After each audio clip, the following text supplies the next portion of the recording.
Hello friends, आपका स्वागत है मेरी नई वीडियो में। और मैं आज आपको बताऊंगा कि मेरा बायो का पेपर कैसा गया। इजी था या आसान था, क्या डिफ़िकल्ट था, मैं आपको पूरा बताऊंगा इस वीडियो के अंदर। मेरा नीट का पेपर था, मेरा बुकलेट नंबर 12 था और कैलाश था। मेरा पेपर आसान था, बहुत आसान पेपर आया था, रियल बता रहा हूँ। 2025 के हिसाब से तो बहुत ही आसान पेपर था कि कोई कंपैरिजन नहीं कर सकते कि 2025 और इस 26 को रख के। लेकिन मैं ये भी जानता हूँ कि लेंदी बहुत था। That's a real thing. मैंने स्टार्ट करी, बायो स्टार्ट किया था कि मैं सोच रहा था 1 घंटे में, ज़्यादा चाहिए तो 1 घंटे 20 मिनट दूंगा बायो को। मेरा यही प्लानिंग थी। मैंने जितने मॉक टेस्ट दिए थे उसमें भी मेरे ज़्यादा टाइम नहीं लगा था। बायो आसान आ रही थी। अब मैं यहाँ पे बायो करने बैठा, मैंने करे करे करे टाइम, इतना क्वेश्चन को इतना बढ़ा चढ़ा कर दे रखा है। मतलब करेक्ट, इनमें करेक्ट कौन सा है, सीक्वेंस में लगाओ, मैं इन्हीं को लगाता रहा। मैंने बहुत क्वेश्चन करे, फिर टाइम देखता रहा और मेरे को बहुत टाइम निकल चुका था। फिर बाद में मेरे को रियलाइज़ हुआ कि मेरे को फिजिक्स और केमिस्ट्री भी करना है। मैंने जितने क्वेश्चन आते थे मैंने हद से ज़्यादा कर लिए थे बायो के क्वेश्चन। उसमें मेरे बढ़िया नंबर आ जाएंगे, ये मैं मानता हूँ, लेकिन मैंने अपना टाइम वेस्ट बहुत किया।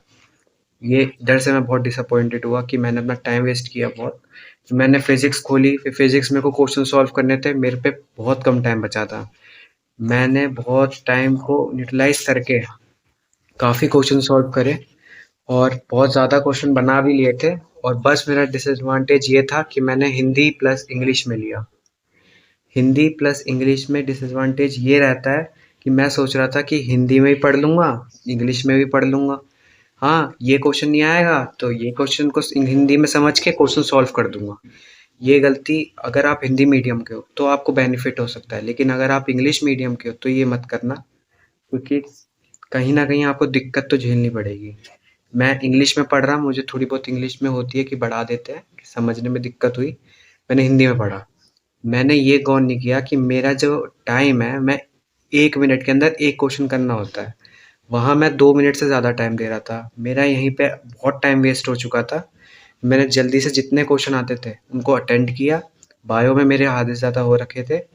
बायो में मेरे पास कुछ ही क्वेश्चन छूटे होंगे, 10-15 से ऊपर के आसपास। लेकिन फिजिक्स और केमिस्ट्री, क्या बोलूँ, बहुत बेकार गई।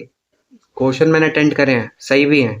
दिक्कत ये है, मैंने हिंदी प्लस इंग्लिश में लिया, जिससे मैं हिंदी में पढ़ने लग गया था। मेरा टाइम वेस्ट बहुत हो गया, सच बता रहा हूँ।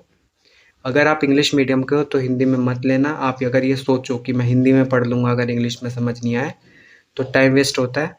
मैंने इतना जान लिया है। और जिनका पेपर इंग्लिश में था उनको डायरेक्ट क्या था, इधर इंग्लिश इधर इंग्लिश, तो उनको कम टाइम लगा और पेपर भी पतला सा लगा। लेकिन मेरा 64 पन्ने का पेपर था, 64।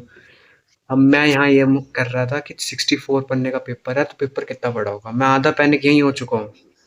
फिर मैं इसको सॉल्व कर रहा हूँ, फिर अटेंडेंस शीट आ रही है, उस पे फोटो लगाना, साइन करना, आधा टाइम तो वही खा गए। माना कईयों का अच्छा गया होगा, कोई नहीं, और जिनका बेकार गया है वो भी दुखी मत हो, क्योंकि होता है ऐसा। मेरा भी बेकार ही गया है एक तरह का, क्योंकि अब तो ड्रॉप लग ही जाएगा, पता ही होगा। अब क्या कर सकते हैं, आपको दुखी नहीं होना। माना कि टाइम मैनेजमेंट में दिक्कत हुई क्योंकि पेपर बहुत लेंथी था, मैं सच बता रहा हूँ, पेपर बहुत लेंथी था। कि टाइम वेस्ट हुआ हुआ ही होगा आपका, क्योंकि बायो करने जो बैठा होगा पहले उसका लग गए होंगे टाइम काफ़ी। हाँ, और कईयों को जो उनको प्रैक्टिस होती है वो तो कर ही देते हैं। हाँ, और अगर नहीं निकला आपका तो आपको टेंशन नहीं लेना, अगली बार कर लेंगे। डिफ़िकल्ट है, आसान है, हमें वो नहीं चाहिए। हमें ये चाहिए कि टाइम मैनेज करना है क्वेश्चनों के साथ। मैंने आपको अपना रिव्यू दे दिया, पेपर ईज़ी था, लेकिन जिनका अच्छा गया है उनके लिए बहुत बढ़िया। मेरा भी ठीक ठाक गया है, अब देखते हैं कितने नंबर बनेंगे। लेकिन जिनका बेकार गया है वो उदास ना हो, बस अपनी प्रिपरेशन करते रहो। और अब दोबारा से मैं तैयारी करने बैठ जाऊँगा कि अब कुछ आगे तब भी पढ़ते रहना है, कि अभी कुछ नहीं पता। और देखते हैं कैसा जाता है। अब नेक्स्ट टाइम तो मैं इंग्लिश का ही लूँगा। हिंदी प्लस इंग्लिश लेके मेरे को बहुत बुरा लग रहा है कि मैंने इतना पैनिक हो गया खामा-खा, क्या बताऊँ। लेकिन आप खुश रहो, ठीक रहो और ऐसे ही पढ़ते रहना और मेरे साथ बने रहना। मैं आपको बताऊँगा कैसी मेरी जर्नी है।